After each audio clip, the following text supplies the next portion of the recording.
Alors Seb, raconte-moi ce que tu fais là.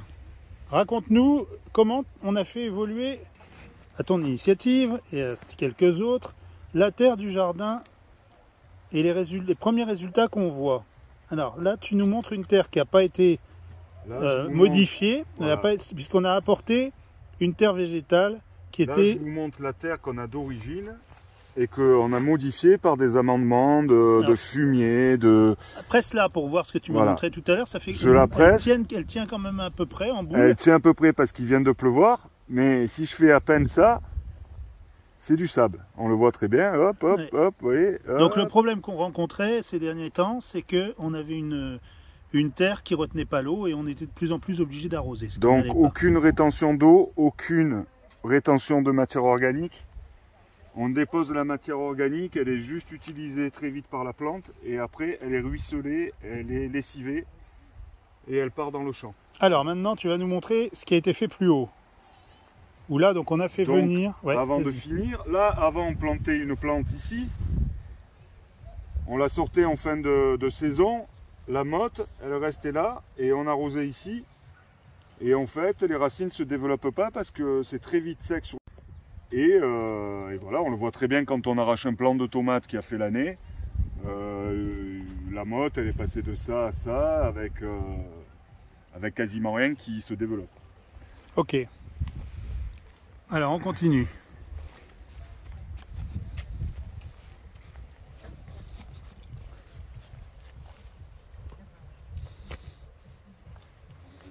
Donc, expérience.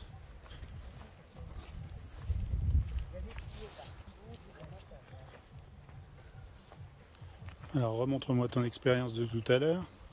Alors là, on n'a pas arrosé depuis 3 jours. Il a plu quelques millimètres de pluie depuis hier. On enlève une motte. Voilà, déjà, au fond, c'est trempé. On prend la motte, ça se forme et ça tient. Parfait. Ok. D'accord. Donc ça, c'est grâce à l'apport supplémentaire. Bonjour. Voilà ma maman. Eh ben, coucou, je suis en train de filmer pour les fadas là. Vous êtes en plein reportage. Ok. Donc là, ça c'est une. Donc là, c'est la terre qui a été amendée. Comment alors? Alors ici, elle a été amendée avec le fameux andin de Bernard. D'ailleurs, heureusement qu'il a eu cette idée de faire cet andin au moment où il a fait. Puisqu'on l'a mélangé à l'argile pour éviter d'acheter de la tourbe. Et le problème de l'argile qu'on s'est fait livrer, c'est qu'elle est trop argileuse. C'est-à-dire que l'inconvénient du sable qui ne retient pas l'eau, on allait le retrouver avec cette fameuse argile qu'on vient de se faire livrer. C'est-à-dire qu'on allait retrouver l'inverse de l'inconvénient du sable, c'est-à-dire que dans cette argile, l'eau elle avait du mal à pénétrer. Elle est trop collante et trop argileuse. Donc en la mélangeant à l'andin de fumier ou à de la tourbe comme j'ai fait dans les premières tubes, dans les premières buttes, on permet à l'eau de s'infiltrer. Mais elle est retenue maintenant par l'argile. Donc il est important de changer les méthodes d'arrosage, c'est-à-dire qu'il faut arroser toutes les buttes. Toute la butte complètement pour permettre à la racine d'aller facilement là où elle a envie d'aller. Et vous verrez à la fin de la saison au mois d'octobre, quand on va arracher un plant de tomate, même qu'il ait été planté dans un petit godet, on a déjà forcé les racines à en faire des ronds. Donc quand on le plante, ben, la racine elle continue à faire des ronds, mais comme elle ne va jamais rencontrer de sécheresse, elle va se développer. Et vous verrez la différence. Donc si la racine se développe, ça veut dire qu'elle pompe plus de nutriments et vice versa, la plante se porte mieux, elle fait plus de fruits, elle est mieux quoi. Alors, ça c'est première illustration. Donc il y a eu ici des plantations où là on a tenté un serrage important des plants de tomates. Ici aussi, mais un peu moins. Et puis là, on a donc ce que tu as lancé, la première expérience que tu as pu faire. Remontre-moi en particulier la rapidité à laquelle les plants ont cru. Tu m'as parlé des plants de pommes de terre par exemple. Donc on voit Voilà, la taille. alors, j'ai Remets-toi voulu devant tester. comme ça, on va voir. Sur le premier tas de terre qu'on s'est fait livrer, j'ai voulu tester la différence entre mettre 10 cm de terre argileuse et en mettre un véritable 20-25 cm, voire 30, parce qu'elle se tasse et on revient à 20. Donc à ta gauche, Donc à ma gauche, là, il y a 25-30 qui à la fin donne 20, et là il y a vraiment 10 qui se tassent un petit peu, et bon, à la fin ça fait 7-8, il n'y a pas grand chose de terre. Ici j'ai mélangé à de la tourbe, c'est pas l'andin, mais c'est à peu près... dans les deux cas, tu as mis de la tourbe dans les deux. Ben voilà, ouais, Ok. l'argile est mélangée à de la tourbe. Ça a le même avantage que l'andin de fumier pour le drainage. Par contre, c'est meilleur l'andin qu'a fait Bernard, puisque lui-même il apporte de la matière organique, alors que la tourbe c'est complètement neutre. Il n'y a aucun élément nutritif dans la tourbe. Et alors, Juste pour changer la structure de l'argile. et là on voit que Alors, les... jusqu'à présent, en ayant planté cette butte où il n'y a que 10 cm, une semaine et voire 2 semaines avant celle-ci, on où constate, il y en a 20, on a toujours constaté une différence énorme de végétation. C'est-à-dire que les patates de ce côté, elles sont restées beaucoup plus petites que de l'autre côté. alors je vais les voir parce que là je les vois pas, là je vois les feuilles de navet. Voilà, celle-là, en fait, la terre est là, elles Et font voilà. déjà 50-60 cm de profondeur. Sur les côtés où il manque une planche et que la terre ne tient pas, ben en fait, l'eau a du mal à rester. Et sur les côtés, on voit bien que les mêmes patates, ben, elles sont plus petites parce que il manque une planche là et il y aurait un peu plus de terre et elles pousseraient de la même manière que là. Peut-être elles sont aussi ombragées par le... Tu les as pas Voilà. butés, tu les as pas Je ne les ai butés. pas encore butés, je suis D'accord. en train de le faire. Ok. Pour Et là, on montrer voit la justement taille qu'on de- va avoir des grosses et belles patates en les butant dans de la terre argileuse et plus qu'on avait de temps en temps une belle patate et après en fait des toutes petites qui servent en réalité à ressemer l'année d'après. Mais le problème c'est que là c'est tellement serré, comment tu vas faire pour buter? Alors c'est pas véritablement serré, c'est une patate à peu près comme un pas, hein, c'est que là, voilà. Mais là tu vas j'en ai mis- rechercher, tu en vas fait, rapporter tu vas rapporter de la terre. J'en ai mis 4, oui, je vais monter à peu près jusque là. Hein, tu reprends pas, tu peux Je pas vais faire remettre une des rigole, planches, là. tu vois, tu peux pas te servir de l'entre-pied pour faire remonter de la terre Non, en des fait, deux je suis en côtés. train de couper des planches là pour remonter 2 planches. Ouais, Et je vais remplir de terre et laisser sortir juste les... d'accord, les ok, trucs. très Voilà, bien. parce que quand on bute la patate, en fait, ça la force à faire d'autres tubercules et à grossir ces tubercules, justement. Très bien. Ok. Voilà, on voit la différence entre les carottes, on voit la différence... alors, les navets, c'est incroyable. Pareil, ils font 60 cm de haut. Moi, j'imaginais que c'était un peu comme des radis. Je suis même surpris... Alors montre-moi le de pied la là tout à l'heure. vitesse où c'est monté. Ça fait, ça doit faire 4-5 semaines que c'est planté.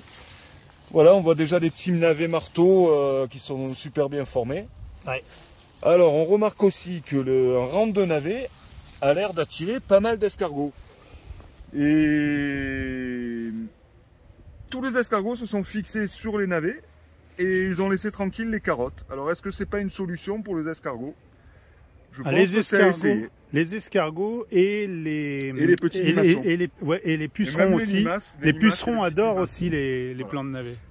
Après, ce qui se passe, c'est que, voilà, moi je pensais que ça allait prendre moins de hauteur. Je suis arrivé à... Je suis pas venu de 2 jours, je suis arrivé, j'ai manqué un week-end au jardin, je suis revenu, j'étais très surpris de comment ça avait poussé. Donc du coup, ce qu'il y a derrière, ben, ça a du mal à prendre le jour. Donc sur ces buttes-là, maintenant, il va falloir calculer vraiment et les hauteurs des différents végétaux qu'on veut mélanger, quoi, par association. Là, Mais il y avait- reste persuadé là, il y avait que des dans les salades. buttes, il faut rester sur 2-3 végétaux qui restent, qui sont compatibles dans la végétation, quoi. Voilà. Et là, tu as quelques Ouais, salades. Là aussi. Là, il y a il doit y avoir une douzaine de salades, ou 24, je sais plus, que j'ai serré tous les 4-5 cm. Pareil, là, la planche. L'eau s'en va Et un t'es petit parti, peu par et là, t'es- donc et- elles sont et plus t'as petites semé ici en pleine- alors qu'elles sont plus au soleil. Et tu as semé en pleine terre. Et c'est les mêmes, hein, elles ont été... Ouais, et voyez la différence? Voilà. Là, l'eau est gardée, elle est mieux gardée parce que là, elle a tendance à partir là. Et c'est pareil, on croit qu'on arrose, mais en fait, ça ruisselle. Donc, je vais rajouter une planche là. Et celle-là, elle devrait monter comme les autres. Voilà. Du coup, mes salades, elles sont tranquilles. Elles sont toutes serrées, elles vont se paumer les unes aux autres. Et quand elles auront la taille conforme, on pourra les cueillir. Elles seront paumées. Et ben voilà. Paumées. Très bien. Tu me montres la serre aussi peut-être en quelques... Ah bah là tu as un plant de salade de tomates qui a survécu aussi au... Lui, il a survécu au gel. au gel. Et voilà, j'ai mis juste un plant de tomates dans cette butte là au début pour voir justement ce qu'il allait donner, la différence qu'il pouvait y avoir avec nos anciennes buttes. Je pense que bon là de toute façon on a fait pareil à côté. Le jardin là il n'a plus rien à voir avec ce qu'on faisait avant quoi. C'est-à-dire que Là on est dans maintenant la on peut concentration. planter des légumes qu'on veut. Je peux expliquer pour les semis, pour pas que l'évaporation se fasse trop vite. Mais il y a tout qui marche. Voilà, il y a tout qui marche. Super. Allez, petit dernier truc, allons dans la serre. La nouvelle création des fadas.